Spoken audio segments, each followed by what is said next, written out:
Everyone knows the classic quad stretch where we're in this half kneeling position and then we push our hips forward in order to get a good stretch through the quad.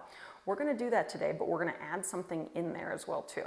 Both our quad and our group of muscles called our hip flexors flex our hip. So in this position, we can actually get to not only quad, but the hip flexor if we start working on a little bit of trunk movement as well too.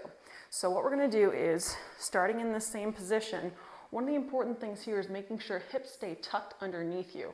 A lot of times people make the mistake of hanging out here and trying to stretch out that quad. Because we're rotating that pelvis, we're actually not going to get as good of a quad or a hip flexor stretch. So hips should stay rotated underneath you as we push our hips forward here. Now here's what we're going to add. From this position here, feeling a stretch through the quad, we're going to reach up and over towards the leg that is up.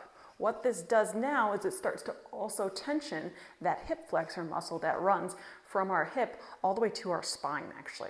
So we're getting now rotational movement and a stretch of both quad and hip flexor.